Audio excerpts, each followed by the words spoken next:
A lot of times we worry ourselves out of being present and enjoying our life and just enjoying what's in front of us. Because I feel like if you're worried about something else that's not even in the same bracket of what you're worrying about at that moment, like you're not fully enjoying that moment because you're worrying about, okay, what do I have to do later? Oh, what happened in the past? I think we all know when we worry about something, we should be worried about the present, but we're worried about the past or the future, and we're kind of hyper analyzing what hasn't even happened yet. Hi y'all, sit back here in that episode of the Indigo Podcast, and today the title of this episode is Stop Worrying Yourself. Because I just think, just like the past few days, I feel like I've been worrying. Like, it'll be kind of like up and down. Like, I don't know if y'all ever experienced this. I think it's probably just a me thing, but it'll be a couple days. Like, I'm just chilling, and then one day I'll just I'll just worry about something, and I'll kind of get like anxious about it. I'm like, whoa, like, you know what I'm saying? You just kind of think about like different scenarios of like, oh, what if you did this, or what if you didn't do this, or whatever. But I don't know if that's really relatable, but if it is, like, just know it's not just a you thing. Like, I deal with it too. So, well, not even so, but I just think a lot of times we worry ourselves out of being present and enjoying our life and just enjoying what's in front of us. Because I feel like if you're worried about something else that's not even in the same bracket of what you're worrying about at that moment, like you're not fully enjoying that moment because you're worrying about, okay, what do I have to do later? Oh, what happened in the past? In reality, you should be worrying. I think we all know when we worry about something, we should be worried about the present, but we're worried about the past or the future, and we're kind of hyper analyzing what hasn't even happened yet. So anyway, that was just a quick kind of context into why or what I guess this episode is going to be about. So I kind of have, how many points do I have here? I just have 4 points, main points about kind of worrying yourself. Not necessarily to completely reduce it, because I feel like you're going to be stressed at times in life. Like, if you're really like pushing yourself, I feel like you're going to be stressed, and that's normal. But I feel like the stress isn't normal when it becomes a complex of who you are and it just becomes like all consuming, But I feel like when you're all in on something, you should be stressed about it. You're kind of like worried a little bit. Like, it's not always going to be 100% perfect. It shouldn't be. But at the same time, if you're worried 24/7, that I realize that stress is a big thing, and I feel like a lot of people are stressed and not even burnt out, but they're just stressed. They're in their head a lot, and they're like, oh, what if this or what if that, and they're just kind of like not letting go, but just letting things happen the way they're meant to happen and just doing the best they can. And I just think a lot of times we might be hard on ourselves, and we're like, oh, like it needs to be perfect, or oh, like what if someone says this, and at the end of the day, like I struggle with this too, but like you have to do what's right for you. But anyway, I'm going to go into the first thing because I don't want to yap on that for too long. But first thing, that thing goes along with worrying yourself that could help, reduce that or even eliminate it entirely. Well, that's kind of rare, to be honest. I don't really think that's a realistic way of going about it, but just keeping it at bay, But anyway, identifying what worries you or your triggers. So one of my main triggers that like triggers me into worrying, which is me personally, was tracking my food. Because the thing is, like, a lot of people, they would track to lose weight. Well, not even would. They track to lose weight, or they track to, portion control things or whatever. But the reason I did it for so long, it was really I would say it's to like make sure I'm eating enough, because obviously I'm an athlete. So, I want to make sure I'm fueling my training and recovering. But however, honestly, I realized, and I knew this in the back of my head, I just kind of put it off and kept doing it. I feel like I didn't fully trust myself, and it might sound kind of weird, because like you're tracking food and trusting yourself, that's two different things. Reality, I feel like a lot of the things that worry us are in the shadows. We do things that I guess cope and mask them and kind of put them to the side, while we're training or while we're making a meal or whatever. It's kind of just masks it or whatever. It's kind of in the background or whatever. So I knew this in the back of my head. It's just I didn't really speak on it like to anyone really. But I feel like, honestly, I'm not gonna lie, sometimes if you've tracked for a long time, I feel like it's like kind of a mode of control, like you're controlling something.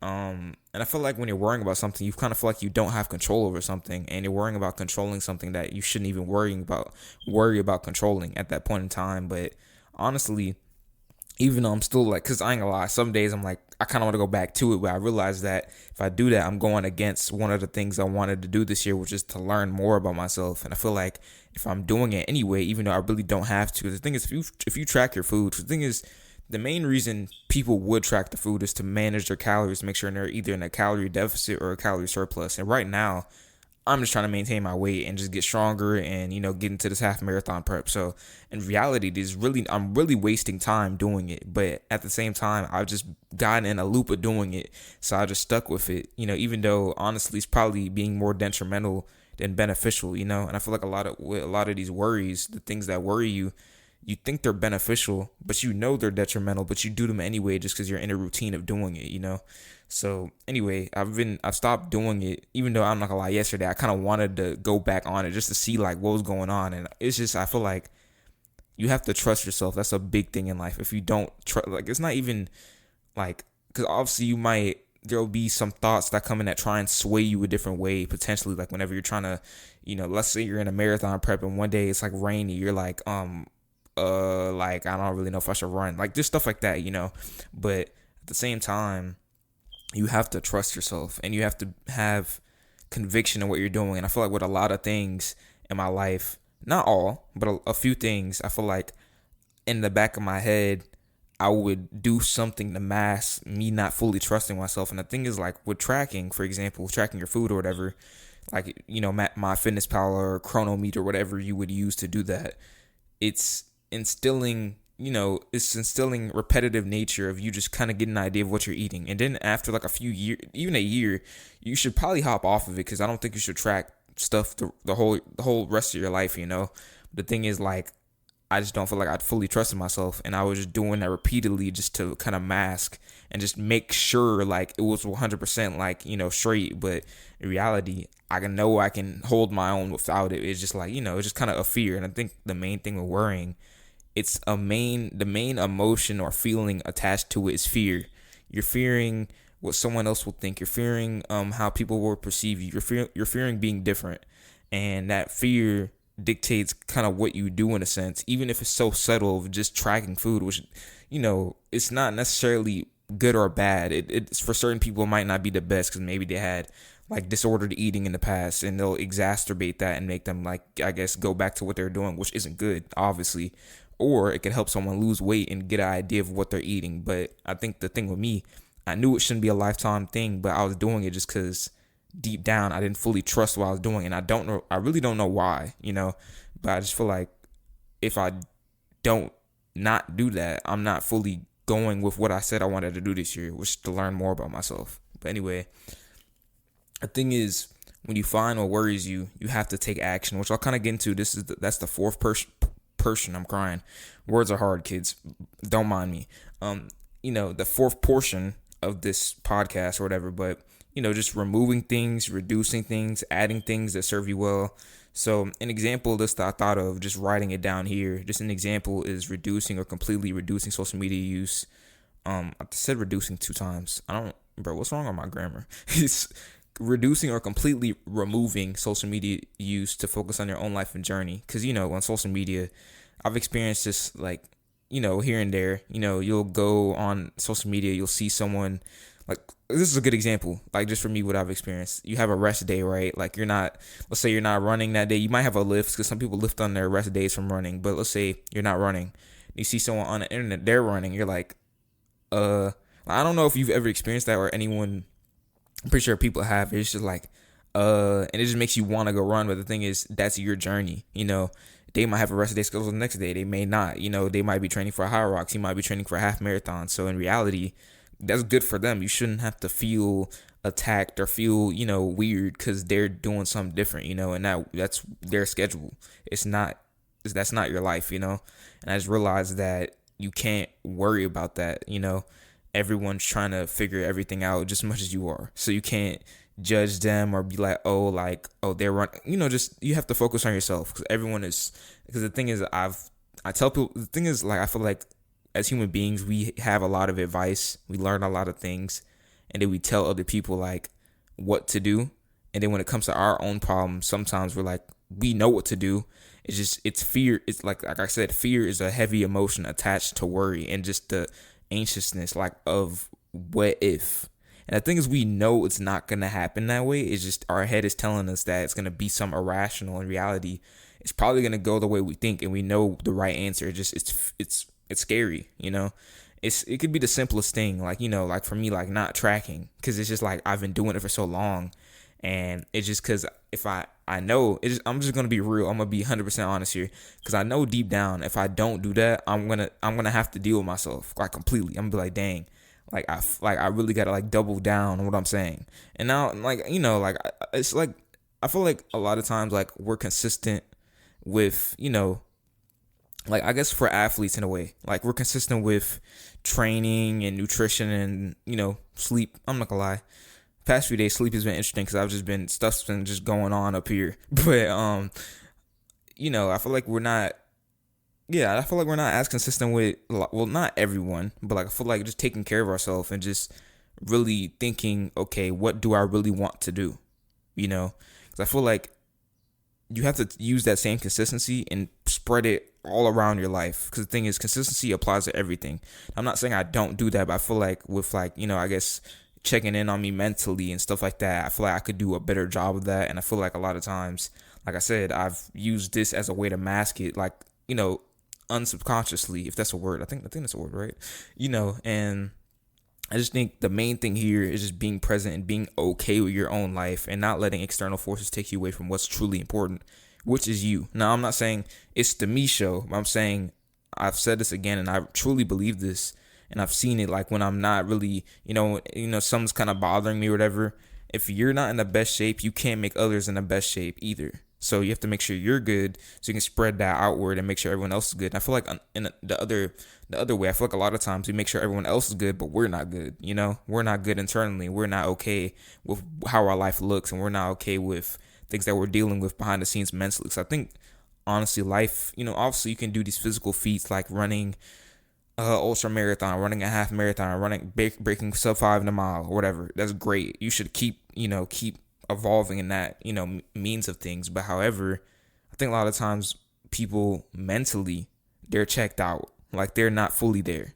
Maybe it could be not getting enough sleep, or maybe a lot of people, they're not eating well, or maybe just people aren't answering hard questions they have to ask themselves. 'Cause I think the thing with hard questions that makes them so hard is you have to answer them. And I feel like a lot of times I've looked, on Google, and I'm like,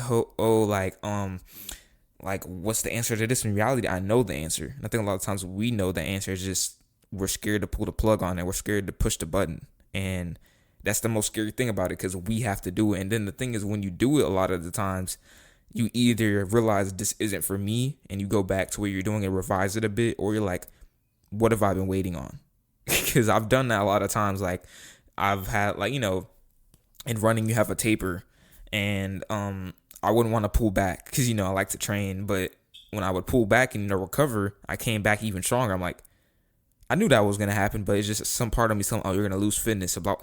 No, a lot of times it's just the other irrational side, like the small sector of your brain telling you, oh, this is going to just blow up, be World War III in here. But in reality, most of the time, no, it's not going to happen like that. Life is a big gray area. It should really be personalized to you. And I know that deep down, but it's tough. It's really tough. And I think honestly, the toughest things in life, like obviously you can put yourself through voluntary adversity. So running a sub 5 mile or doing an ultra marathon, you can break yourself off voluntary by choosing to do something.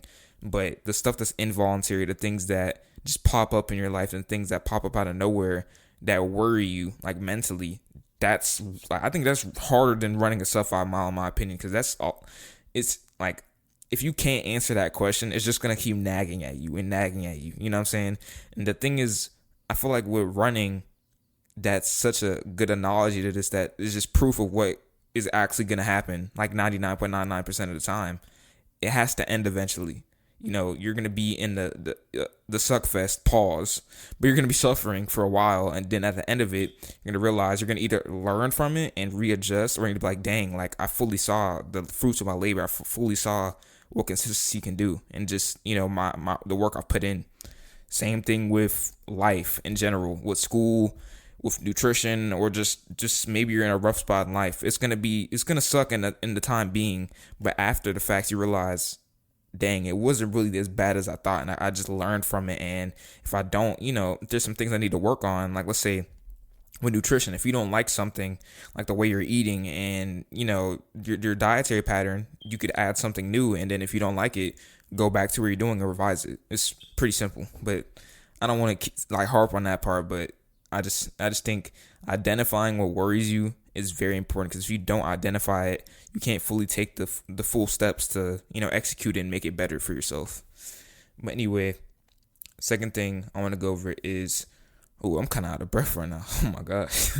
Worrying about things that haven't happened yet. And I think a lot of times we plan ahead, which is great. I think planning ahead, a lot of people, like, I've talked to I ain't gonna lie. Mom, I'm sorry if I'm putting you on blast, but this is the example. Like, a lot of times I've asked my mom, I'm like, what are you doing today? And she's like, I don't know. Like, you know what I'm saying? Now, for some people, like, they can just, I don't really know. I don't operate that way, but some people, maybe they can just, the day starts and they can plan as the day goes. Maybe that's a hidden golden gem. I don't know. But for me personally, I think planning ahead is great, especially like things like meal prepping, planning out your training, maybe just so you know how you can fuel in preparation for it. Maybe planning out your workouts. So I think personally, if you don't plan out your lifts, you don't necessarily have to plan them out to a T, like use a Google Excel sheet. Like, personally, no, I don't do that. I use my Google. Oh my God, my dreads tripping. Bro, my dreads be like, bro, this is also, but my dreads be trying to eat everything, bro. They're trying to eat everything to be in my face. I might have to go bald. I'm just kidding.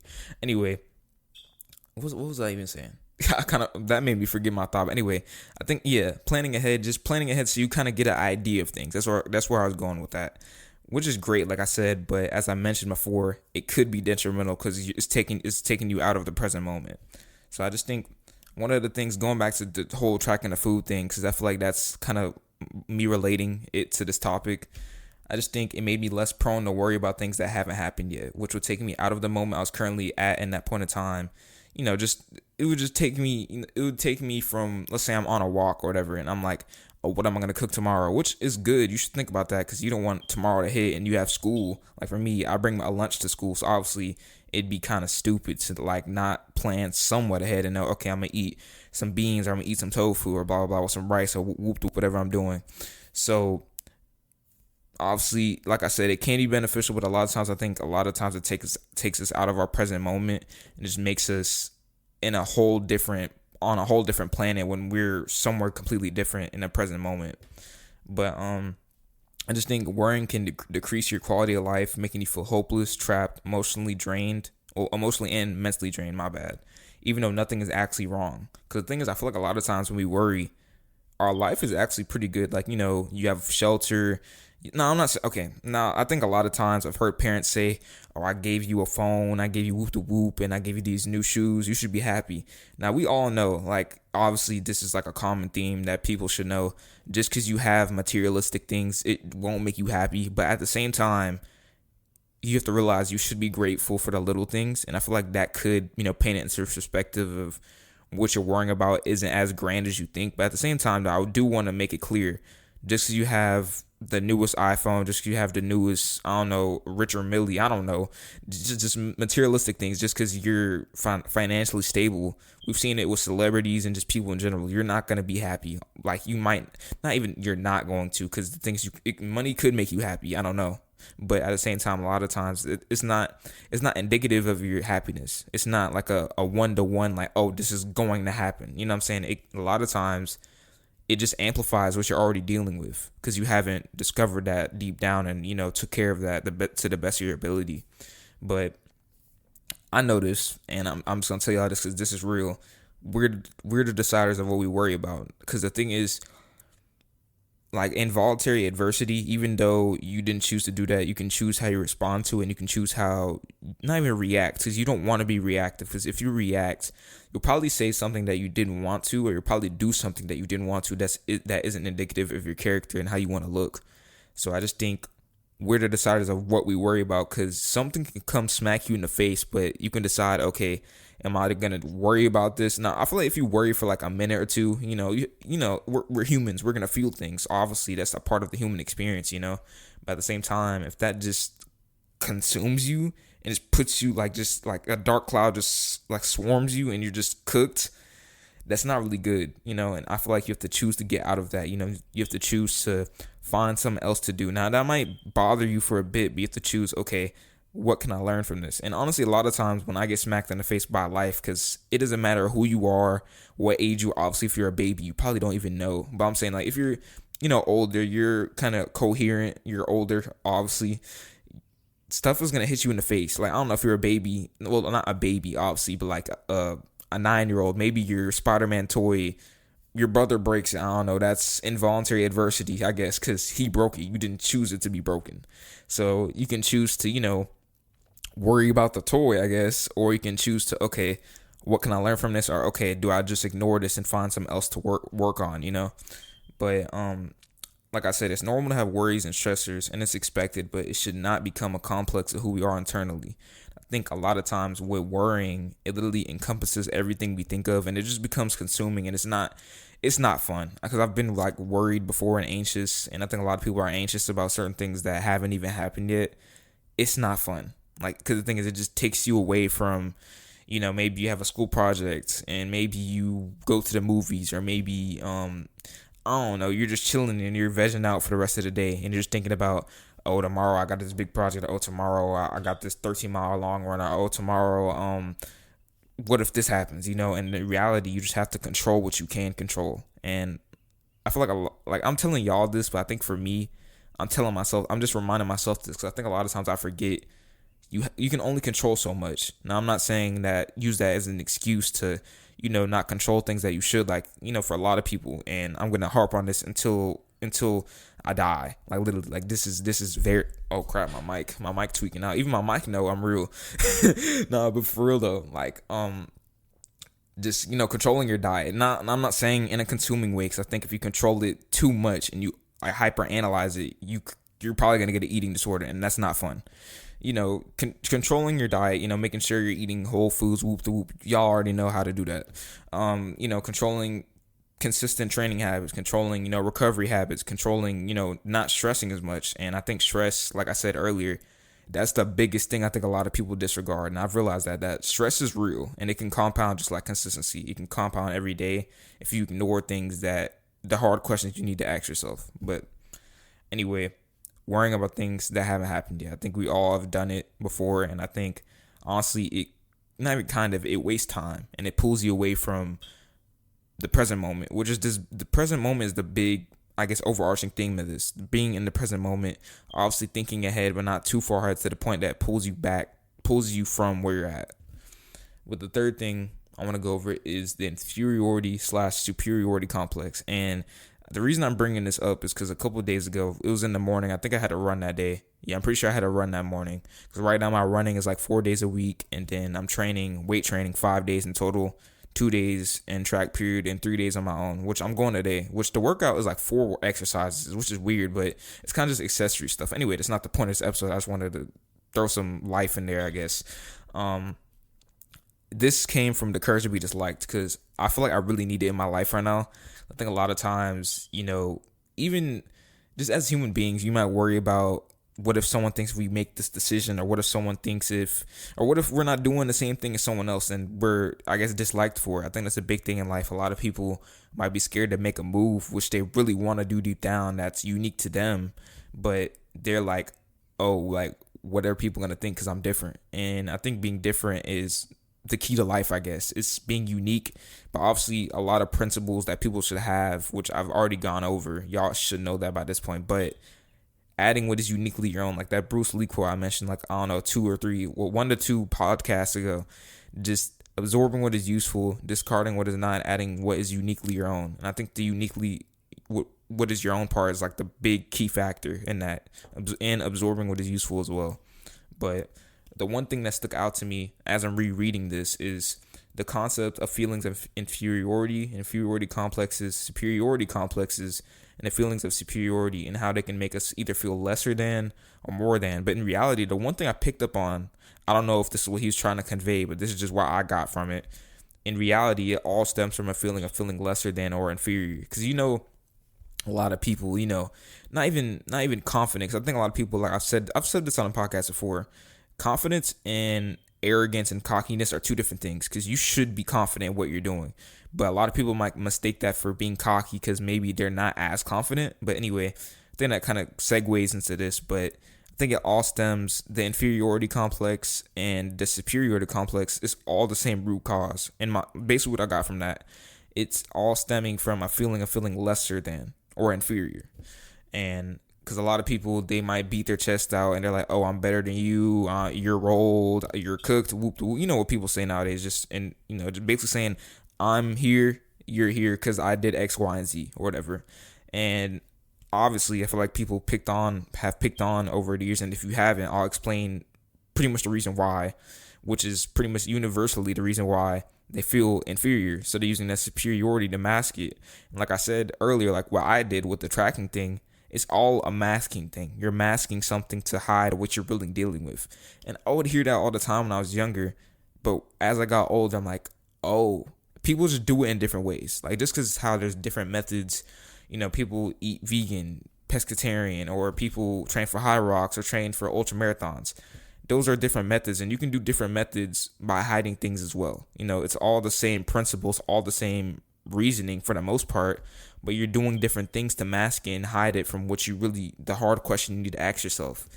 And kind of going back into the inferiority and superiority complex, if you have an inferiority or superiority complex, you tend to compare yourself to others and worry about whether or not others are better, worse, or more, quote unquote, ahead of you, which takes you out of your own journey. And it's funny because I was thinking the other day, I'm like, when I first read this book, I was like, nah, like I wasn't doubting it, but just like I didn't fully soak in what he was saying. Like I didn't fully think it was going to happen to me. And he was completely right.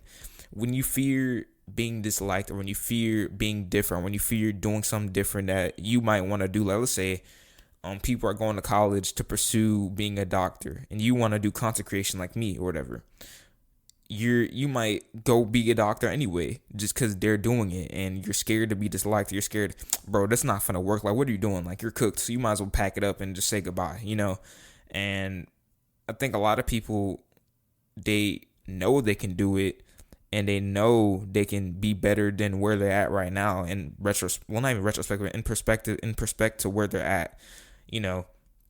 It's just they're scared to take that leap of faith just because this norm is so heavily just pushed, and they're like, I'm kind of scared for them to hate on me or just dislike me, so I'm just gonna do what they're doing.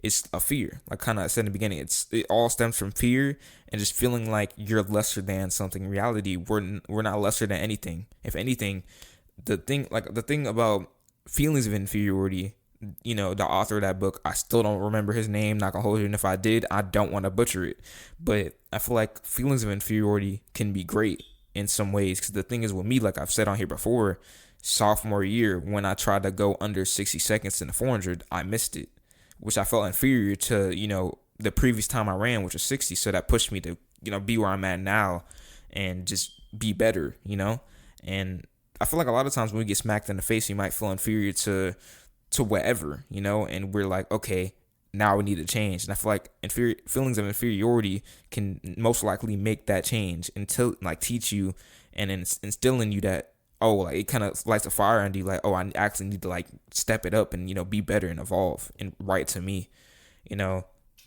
and I just think these often leads to us worrying if we're worthy enough and if we're really valuable as we are, which leads us to thoughts of doubt, feelings of anxiety, and distress within ourselves, which makes life harder than what it needs to be.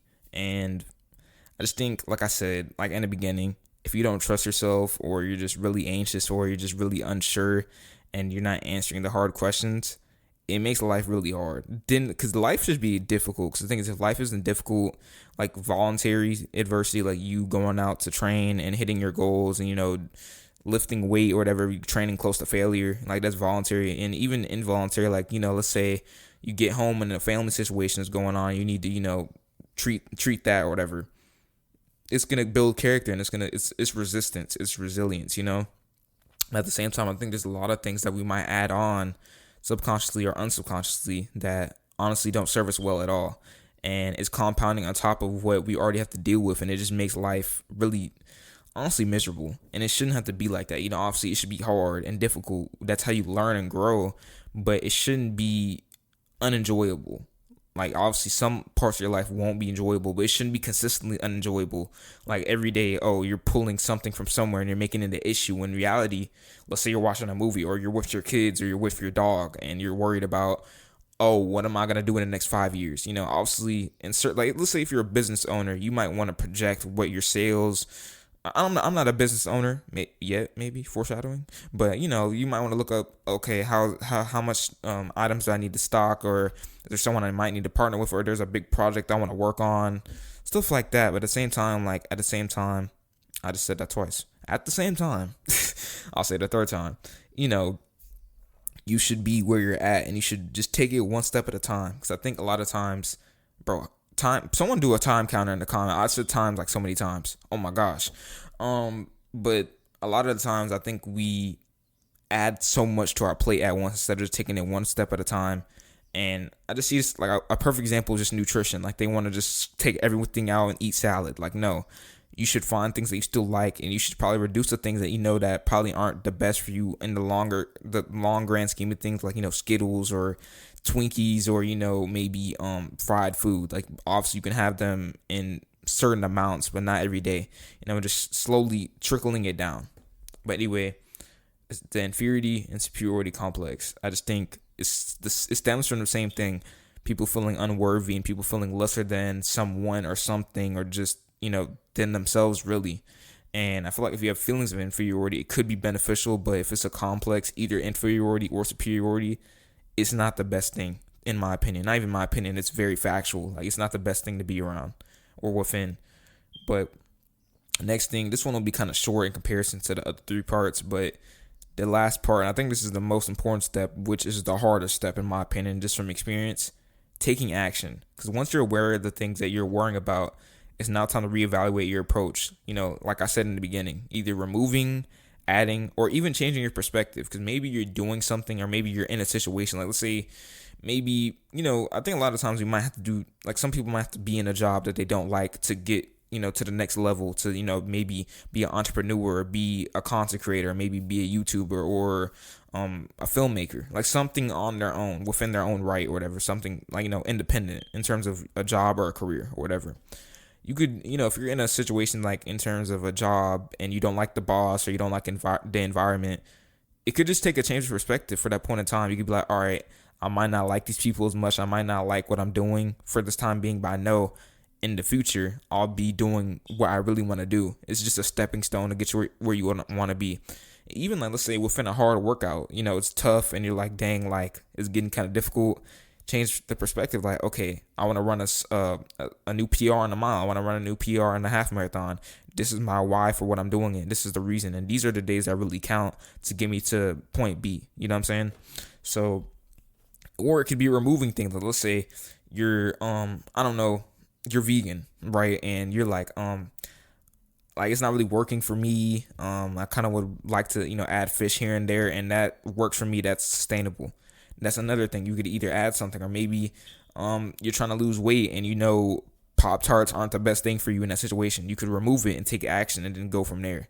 Maybe that's not really necessarily a worry, but maybe that's just a problem that you're dealing with. I feel like problems and worrying kind of go hand in hand, because you typically worry about your problems. But like I said, changing things can be very hard, but I realized that, like I said, we are the only individuals who can make that change for us, which is actually very clarifying. Because the thing is, I've realized, that's what I meant to say. I realized that every time I've made a hard decision, like, changing something or changing a perspective, or, adding something that may serve me well in the long term, it's actually been very clarifying, and it feels like a weight is lifted off your shoulders. And the things, like I said, and there's a few things in my life that I might add or remove things in the future.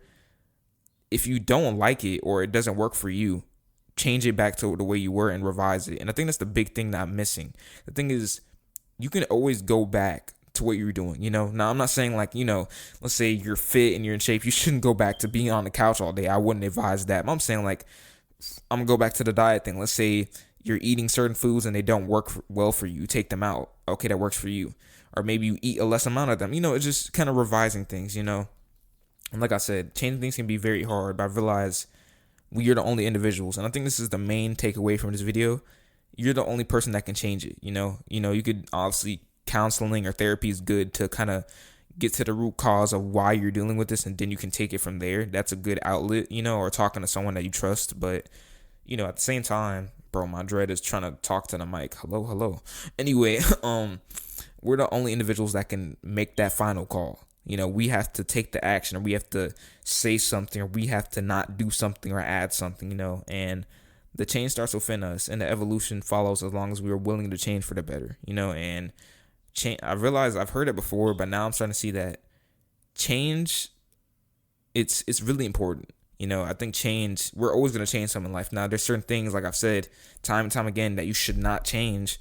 Like, doing, consistently training, whatever, if it's lifting, walking, cycling, swimming, it should be done in a consistent manner. Now, obviously, certain periods I've realized won't be as intense. You might be running a bit less, but the overall theme of what you're doing should stay the exact same. But, however, like I said, maybe there's some foods that don't agree with you. Maybe you don't want to train for like I was doing high rock circuits for a while. I realized I don't really like them. Like, I don't really want to do this as a chapter of my life, but I'm going to keep running and lifting because that totally goes with my goals, and I'm going to consistently keep doing that, so anyway, I just think this is a very important thing in life. I think a lot of times, if you're working either a 9 to 5, or you're, you're an engineer, or like me, you're a content creator, there's going to be some days you worry. And when it comes, you have to know how to approach it. And I'm still learning a lot of times. I feel like, honestly, this year's been the hardest year for me mentally. Like, I'm not saying I'm depressed. I'm not. But,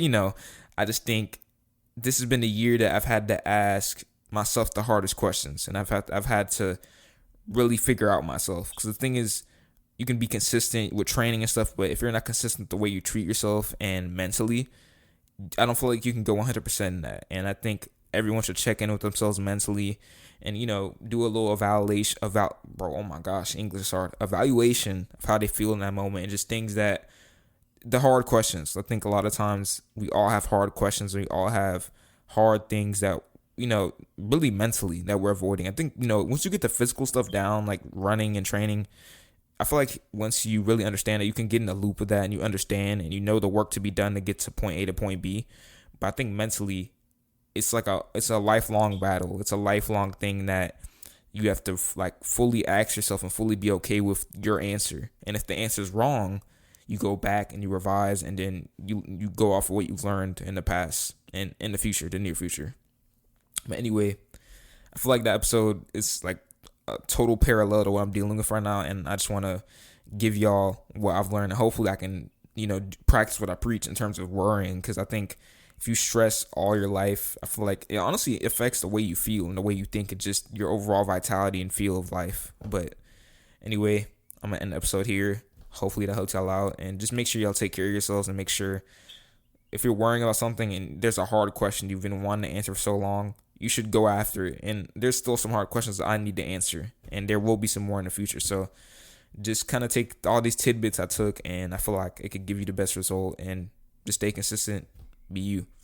But anyway, that was the episode. Hopefully y'all enjoyed. Love y'all, and I'll see y'all next time.